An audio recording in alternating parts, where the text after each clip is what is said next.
I'm Steve Bujold, and this is Downhome Corner. I grew up in Atlantic Canada, a place rich with stories and storytellers, and I realized everybody has a story, and we are all connected. This episode from the Wayback Machine 2006, featuring an interview with Ra McGuire from Trooper, and the story about how I got to sing on stage with one of Canada's legendary rock bands. Yes, I was on stage with Trooper. For me, the memory of a lifetime. At the time, I was on air at CKNB in Campbellton. Trooper was scheduled to play the Memorial Civic Center, and lead singer Ra McGuire agreed to do an interview as he was promoting the tour for Trooper, as well as his new book, Here for a Good Time. So when I was offered the chance to interview Ra, I was pretty stoked about it. I had been reading the book at the time, but more than that, I saw this as a golden opportunity to speak with someone from a band I really admired. The band Trooper is iconic. They're as Canadian can be, and they were playing my little maritime town, and they were going to be on my show. What's more, when music switched from vinyl to digital, the very first CD I bought back in the day was Trooper Hot Shots, Trooper's greatest hits album. And I didn't even own a CD player at the time. So enjoy this interview from 2006 with Ra McGuire, followed by the story about how I sang with Trooper. We're here for a good time. Raise a little hell. Oh, pretty lady. The boys in the bright white sports car. Whether you're from the big city or the smallest of villages in this country, you've probably heard Trooper on the radio, at a party, or playing live. In fact, they've played almost everywhere in this country. Tomorrow night, Trooper brings their musical party to the Civic Center, along with special guest the Paul Lee Band. Ra McGuire is Trooper's lead singer, and along with co-writing the band's songs, has just published a book about Trooper's adventures on the road, appropriately titled, We're Here for a Good Time. With us now is Ra McGuire. Hi, Ra. Thanks for joining us this afternoon. Hi, Steve. Listen, everybody in Canada knows at least one Trooper song. You can't say that about all Canadian bands. That's got to be something you must be proud of. Well, we've taken a long time to get to that, but yeah, you're right. It's something that gives us a big kick just about every night when we're out on the road. During the past couple of weeks, we've been giving away tickets to the show, and I've been talking to some of the qualifiers. This is what I find interesting, Ra, the age range. I'm talking to one lady who's 24, yep. Another lady who's in her 70s, and swears Raise a Little Hell is her favorite song. And the other thing I noticed was that it's mostly women that seem to be calling. We get like 15 women calls to 2 male calls. What's the deal on the ages and the women, Ra? I don't know the answer to either of those questions. Can we start again? Hey, there's lots of chicks after you guys. Yeah, well, the chicks thing is good, I suppose, and the ages thing, the all ages thing, a lot of our shows, you get onto the stage and all you see is people under the age of 20, which is probably the even weirder part of what's going on for us these days. And there's people out there that know our songs and weren't even alive when the record was made. So.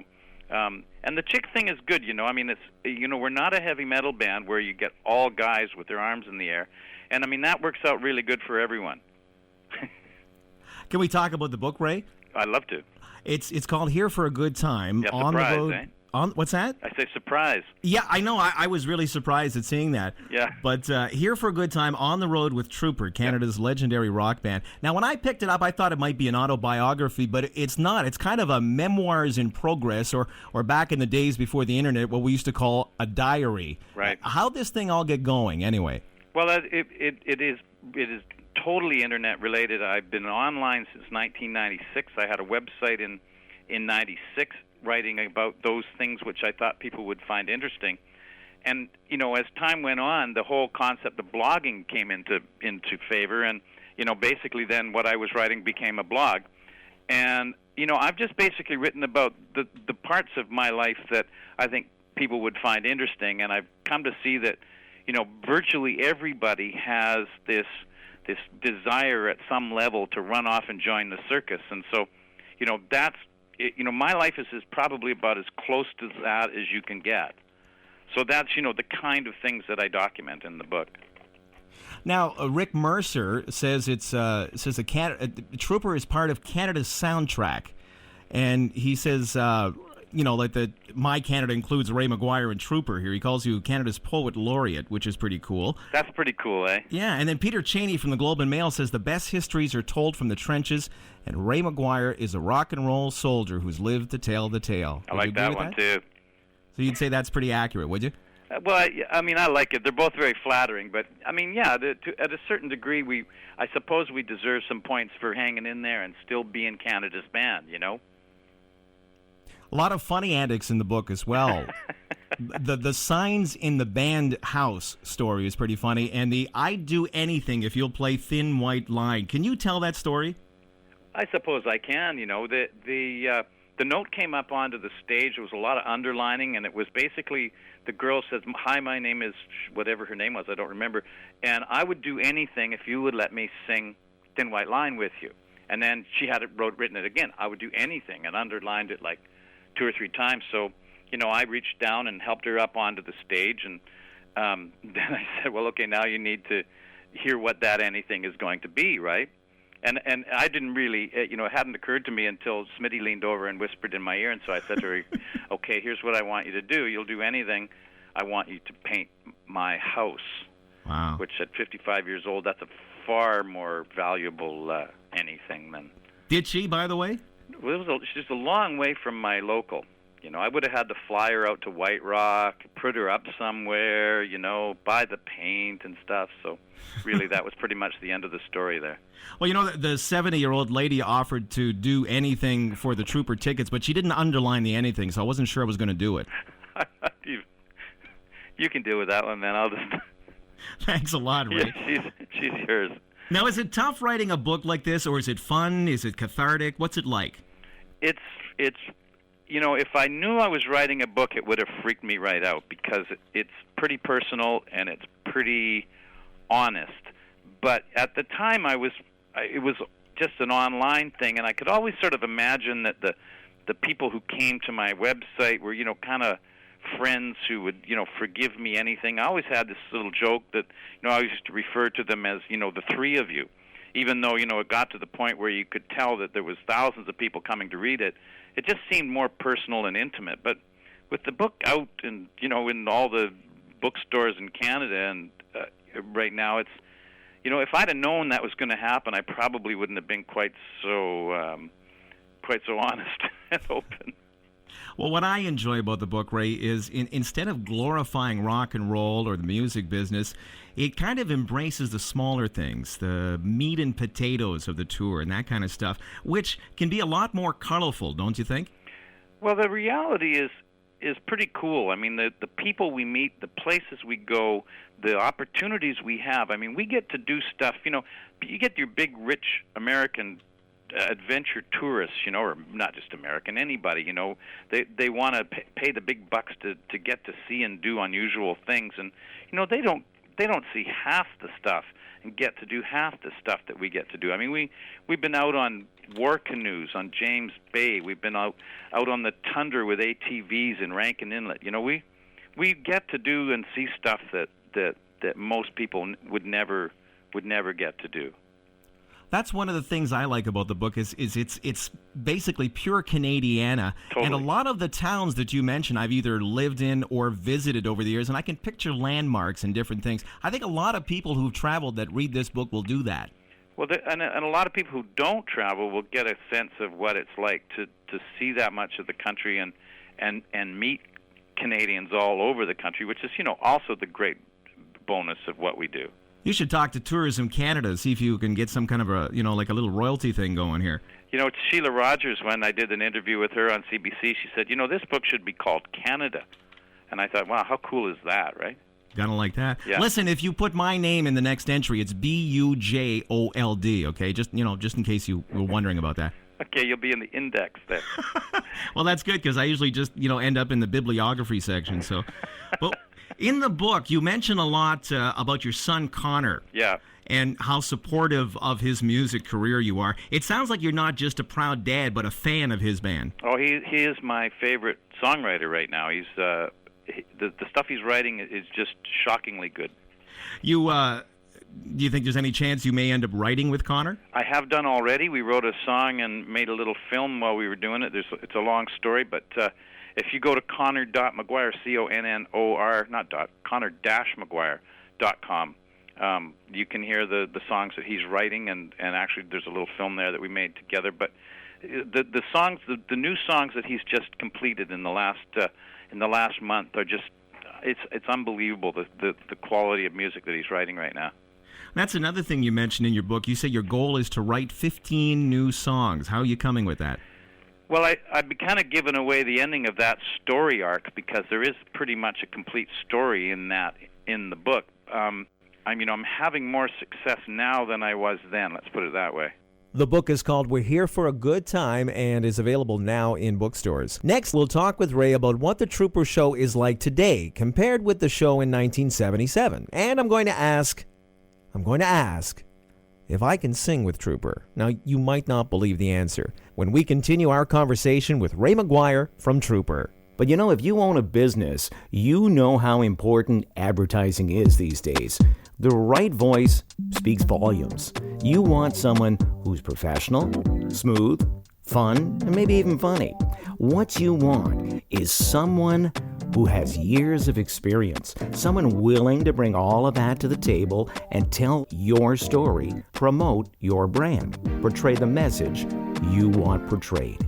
What if you could find a professional voice who can do all that, do it well, and has, say, a website and a podcast that you could also be featured on too? Well, I have a but, and it's a big but. This professional, of course, has to be available at a price that fits your budget. Well, I have someone in mind. Me, Steve Bujold. 30-plus years in radio, hundreds of commercials, documentaries, professional theater, and, as you know by now, I'm also a podcast host too. We could even work together to create a unique character to speak for you. You can afford this, and we can make this work for you, help you stand out. Find out more, drop me a line. Steve@downhomecorner.com. That's Steve@downhomecorner.com. Now, back to the Down Home Corner Wayback Machine from 2006 with Ra McGuire from Trooper. And the moment I got to sing with the band on stage, that story's coming up too. Raise a little hell, y'all. We continue now with our conversation with Ra McGuire from Trooper. What's your favorite Trooper song? Yeah, mine too. There's only one place to be tomorrow night. That's the Campbellton Civic Center. Trooper with special guests, the Paul Lee Band. Now, if you've never seen Trooper live, you are in for a treat. These guys are all about fun. You know, I can close my eyes, and I can still remember watching these guys blow the roof off a building at the corner of Erin and Minto Streets. What's different in a Trooper show today than in 1977 when you played Memorial Gardens?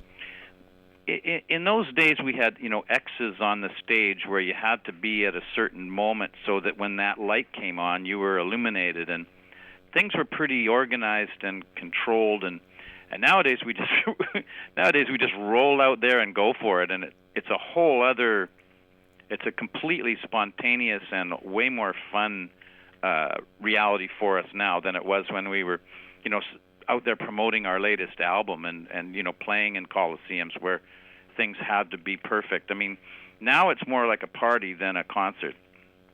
Are you a sports fan at all? I'm the only guy in the band who isn't. Actually, there's two of us who aren't.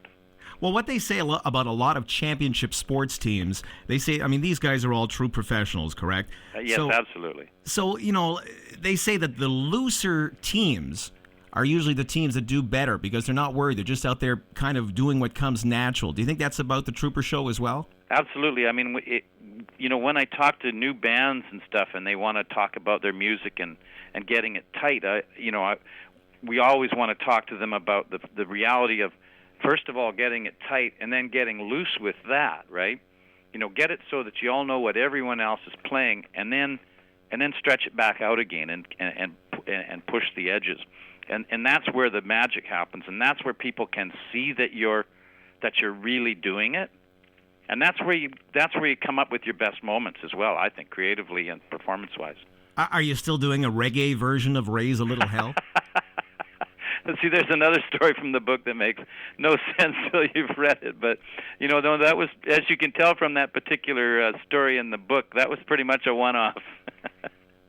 Well, one of my favorite Trooper songs was always Santa Maria. Oh, yeah. And I think because of the visual imagery in the song, because I can just picture this whole drunken cruise. That's exactly what it was. I was going to ask, is that poetic license or based on a personal experience? Not at all. I experience? mean, it could not have been. You can't be more on the money. It was a fish boat. The boat was actually called Lucky Lady, but Santa Maria just sounded better. It does. And we went out to a place called Tugwell Island off the coast of Prince Rupert, and that's exactly what it was. The sardine boat was just too many people crammed on this one little boat. And just a great afternoon of great fun out on a little island on the Pacific coast. Well, in the 80s when everything was being moved over from vinyl to CD and a lot of albums were being re-released, do you know what the first CD I bought was? Well, I'm guessing you're going to say Hot Shots. Hot Shots, exactly. Yeah, it's still, according to Universal now, because they were MCA at the time, but it's still apparently the number one selling catalog item they have. As far as like their old stuff, they still sell more of that than anything else. So you're still buying Christmas gifts with the royalties? Yeah, man. And sadly, you've never bought one of my CDs, have you? I just haven't had the opportunity to buy one of your CDs. So. What a great comeback. Excellent, Ray. I'm impressed. Yeah, you're welcome. Ray, I've been a Trooper fan for years, and since 2 for the show, and I've always wanted to ask you something. Yes. Ray, how come there's no Y in Ray? You spell it R-A, not R-A-Y. And why no Y, Ray? It's R-A-M-O-N is my whole name. I was named after my uncle, who was named after a silent film star who I believe his name was Ramon Navarro. And so my full name is R-A-M-O-N. There is no Y in it. So, that's the explanation, such as it is. So at least you chose Ray and not Moaned. Moan would have been better probably, right, as a singer. Well, if you were a female singer, perhaps. Perhaps. Now, you watch a lot of movies on the road, don't you? Do you think you're a big movie buff? I think I'm a really big movie and literature and culture fiend. Do you have a top 5 collection of movies? I have a whole bunch of that if you were trying to prioritize them, it would kind of depend on the mood I was in or the time of of my life. But things like Sling Blade and Grey Gardens. There are some just Shower. Actually, there's a list in the book that I made for a friend who was doing a website that he wanted some favorites. But the list, of course, keeps changing, and certain movies are perfect for certain moods. Absolutely. Let me ask you throw a couple of film names at you and see how you'd rate these. Oh, films. You want like reviews? Yeah, well, just a quick rating. Okay. Okay. Because we got to end this before Saturday when you get to town. Okay. Yeah, good plan. Okay, this is Spinal Tap. How would you rate that film? Hilarious. You know what? We quote from it all the time. Hello, Cleveland. We walk around backstage. When there's a complicated, trying to find the stage, yelling, "Hello, Cleveland!" Do you turn your guitar amps up to 11? Well, Smitty beat Nigel Tufnell on that one. Yeah. Okay, how about Mr. Holland's Opus? Sad and bittersweet movie. Good movie. Ray, different spelling. One of my favorite singers in the world, and an amazing performance. I mean, I liked all the outtakes, the second disc stuff from that, where Ray Charles was actually there and kind of tutoring, and fabulous movie, great. So who would play Ra McGuire? Bruce Willis, of course. Bruce Willis. Yeah. Right off the top. Why? He looks just like me. You have similar eyes, I think. See, I didn't say hair. That's right. Well, Bruce wears a toupee, I think. Doesn't he? I don't know. We don't talk a great deal, Ray. So. Oh, okay. Well, I think that's the case. I think he's got the same hair too. Yeah. And you have a shot at Demi Moore now. You figure. It's that simple, is it? You've been married 34 years? That's right. How do you do that in the rock and roll world? Well, you have to find your soulmate first. That's a really important part of the equation, and then you have to hope that she's extremely patient, and then you have to work very hard on the relationship, as probably that's good advice for anybody, rock and roll or otherwise. So if my soulmate is one of your groupies on Saturday night, would you introduce me?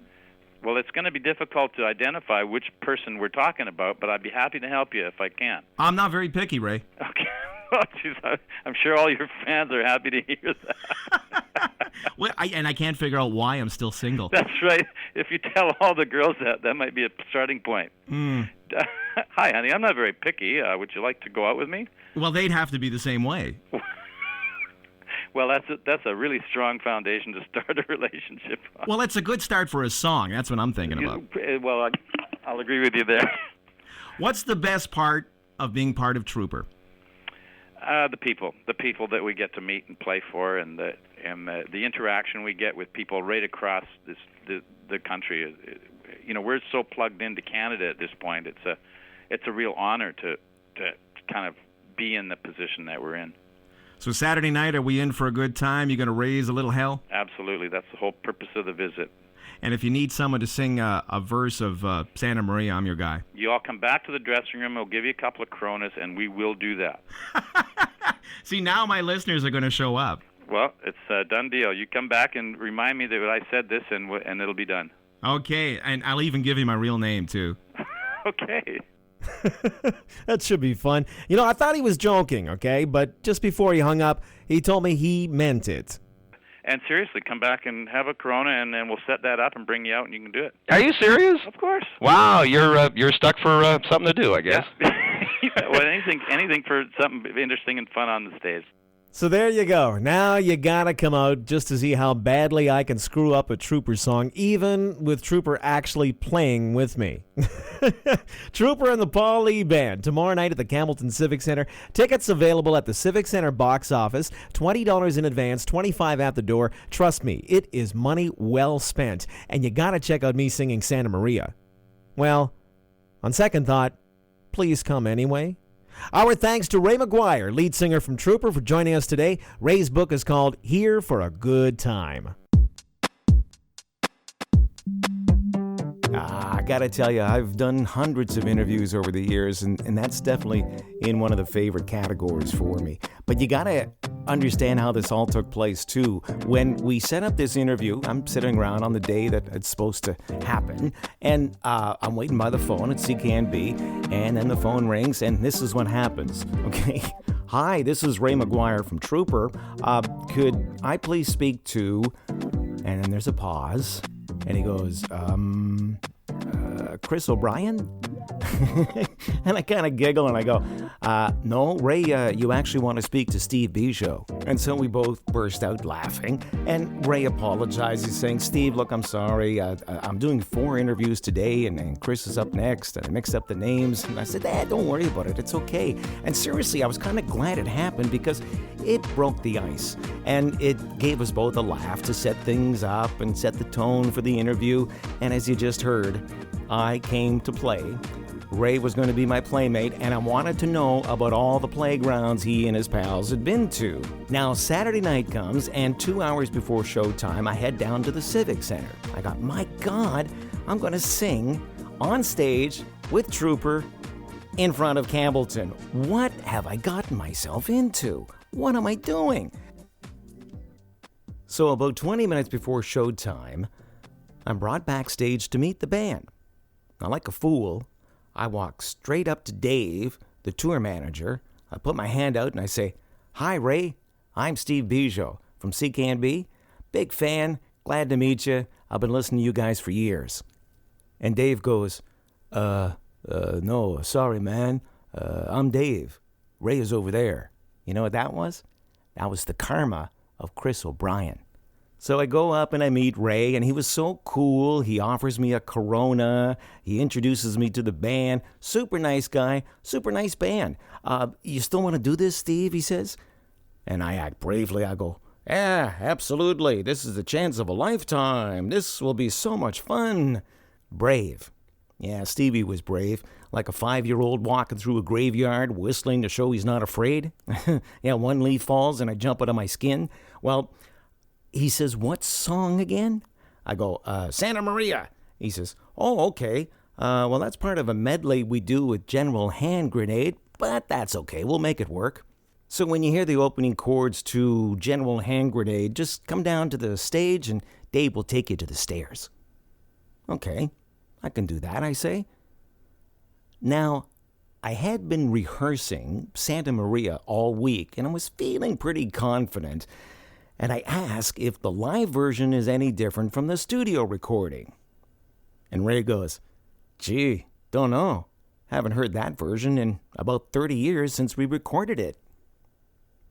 Well, that didn't help my nerves. So he says, "I'll sing the first verse, and then I'll bring you in on the second verse." I say, "The chorus too?" He says, "Yep, everything from verse 2 in." What about monitors?" "Gee, never thought of that, Steve. We didn't think to set up a monitor for you on stage. We all have in-ear monitors." Well, that didn't help my nerves. "Oh, and could you introduce the band?" Sure, I guess. What do you want me to do?" He says, "Well, just announce the Trooper is going to be on in 5 minutes. Don't say, 'Here's Trooper.' Just say, 'We'll be on in 5 minutes. We have a special intro we use.'" I say, "Okay." So I walk out to the stage, and I have no idea what to do. My mind is a complete blank, but everybody around me seems to think I know what I'm doing. Okay, I must know what I'm doing. So I climb the stairs. I walk up to the mic at center stage. I say, "Hi, I'm Steve Bujold from 95 CKNB." And I heard one person in the front row clap and then stop really quickly when they realized nobody else was clapping. The pressure. Now my mind was having difficulty trying to choose what to do next. If you want to get technical, I guess the sympathetic nervous system was screaming, "Just say the band's going to be out in 5 minutes and leave the stage. Be professional, for frig's sake." But the parasympathetic nervous system calmly said, "Steve, do you know how many watts are coming out of those speakers? What do you figure, 50,000? 100,000? You've never spoken or sung into a microphone with that much power before. This is your chance, stupid. Do something." Well, needless to say, the parasympathetic system won out, and it went something like this. "How you doing?" And everybody cheers. And so I go for it, and I start playing with song titles. "Is everybody here for a good time?" And they cheer again. "Are you ready to raise a little hell?" And they cheer again. "All right, Trooper will be out in 5 minutes. 5 minutes. Last call for the bathroom." And then I leave the stage. There's Dave Vautour and Kevin Levine, and they're jumping up and down. They go, "That was great. That's what the band wanted." And I have absolutely no clue what I just said. So I go back to my seat to enjoy the show as best I can. The band was great. I mean, I loved hearing their hits, but with each song, more and more anxiety sinks in until about 3/4 of the way through the show, and I hear the opening chords to General Hand Grenade. That's my cue to go meet Dave at the stage. So I meet Dave, he takes me to the stairs, and surprise, I run into my buddies and bandmates from Thunderbolt, Gary Fugere and Keith Harris. Gary, my barefoot drummer pal, gives me a big hug and a thumbs up, and I could tell he was genuinely excited for me. Keith, who had shades on, and as usual the coolest looking guy in the building, looks at me and says, "You're not really going on stage, are you?" I smiled and sheepishly nodded. The biggest grin comes over Keith's face. "Right friggin' on," he says. So I have been given the blessing of my bandmates. I look to the stage. The band is cooking. My heart is pounding. I'm in a trance. I'm worried I'm going to wipe out climbing up the stairs. Just then, the opening chords to Santa Maria hit. Everything in my mind changed. If you're a neuroscientist, you'd say, the reticular activation system kicked in.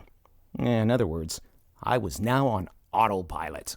So I look at Ray. I'm waiting for my cue to join them on stage, and I'm chomping at the bit. I'm dying to get up there, and I'm looking at Ray like a little 12-year-old.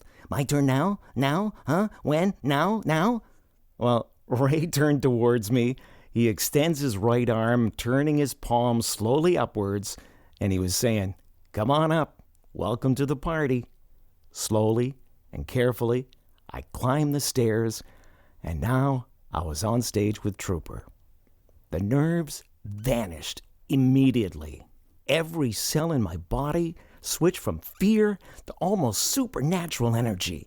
Deep, untapped, raw energy, and I felt like I was at Disneyland and Walt Disney himself had just opened up the gates to the Magic Kingdom just for me.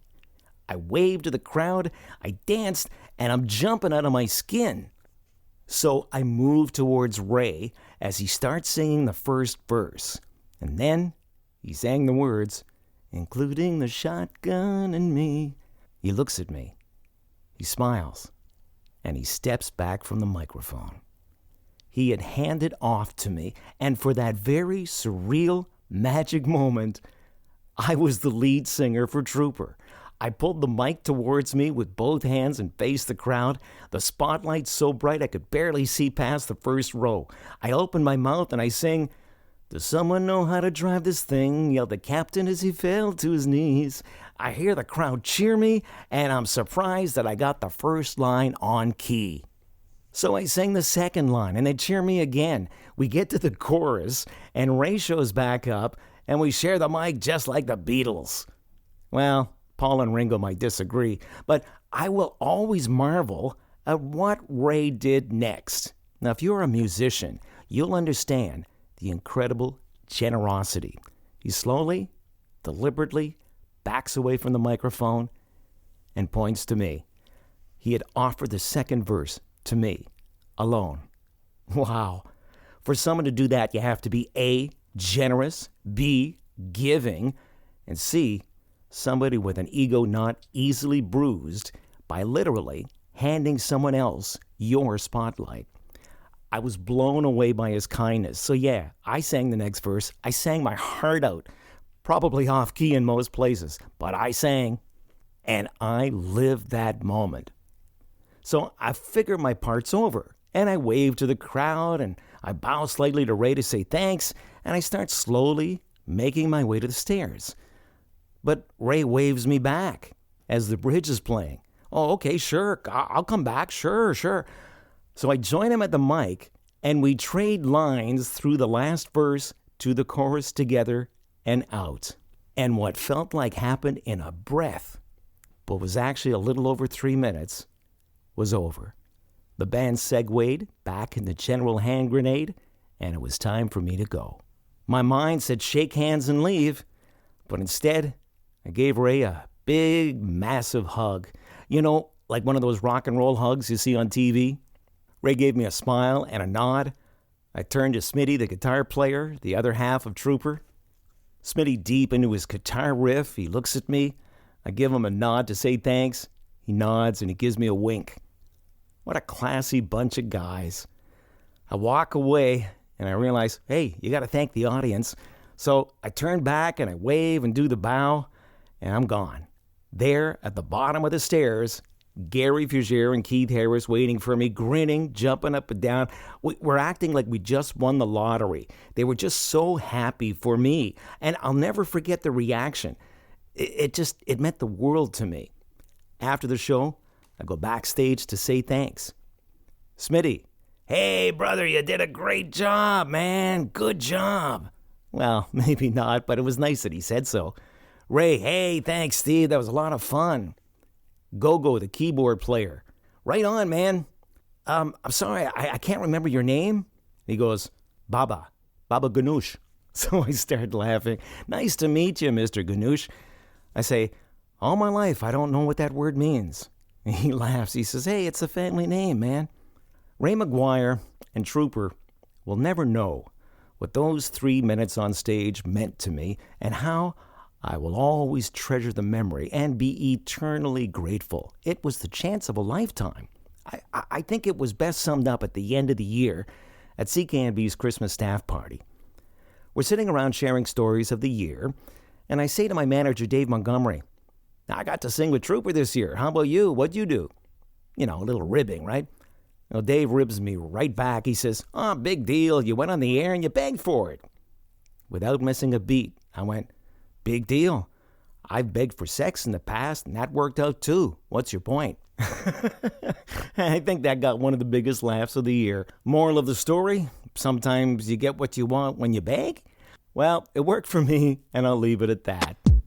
And that's our show from the Wayback Machine 2006, featuring Ray McGuire and the story about how I got to sing with Trooper. Thanks for listening. Listen to all our shows on downhomecorner.com. Downhome Corner is produced by me, Steve Bujold, all by myself, with no help. So if your business needs a professional voice for a commercial, or your independent film needs a narrator, or your next e-learning project is coming up, just drop me a line, steve@downhomecorner.com. That's steve@downhomecorner.com. Great shows coming up. Find us on YouTube, Facebook, Instagram, and Twitter. Everywhere, man, I'm telling you. Please subscribe and share us on social media with your friends. I'm Steve Bujold. Till next time, everybody has a story, and we are all connected.